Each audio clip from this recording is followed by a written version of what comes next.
సోమవారం భోజనం మెనూలో నేటి వంటకం అన్నం, పప్పుచారు, ఎగ్ కర్రీ, చిక్కీలు.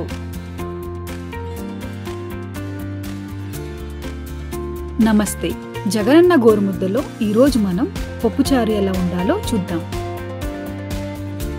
కడిగిన కందిపప్పులో తగినన్ని నీళ్లు తీసుకొని ఉడకపెట్టండి.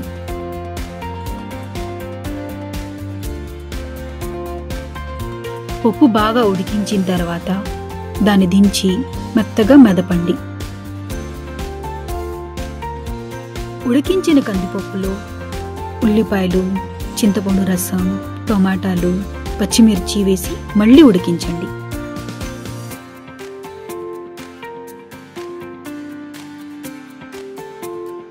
తర్వాత వేరే బాండీలో నూనె పోసి ఎండుమిర్చి, వెల్లుల్లి, తాలింపు గింజలతో తాలింపు పెట్టి పప్పుచారులో కలపండి.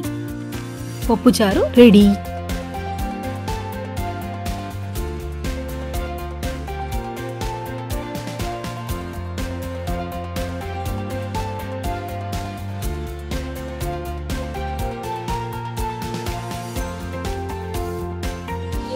వచ్చిందో మాకు అన్ని రకాల ఐటమ్స్ పెడుతూ అందరూ హెల్దీగా ఉంటూ చాలా ఆరోగ్యంగా ఉంటున్నారు. అందరూ తింటున్నారు కదా, ఇది నిజాహారం అనేది నిజం, ప్రాధాన్యత అనేది నిజమై ఉంటుంది అని పిల్లలు కూడా గుర్తిస్తున్నారు.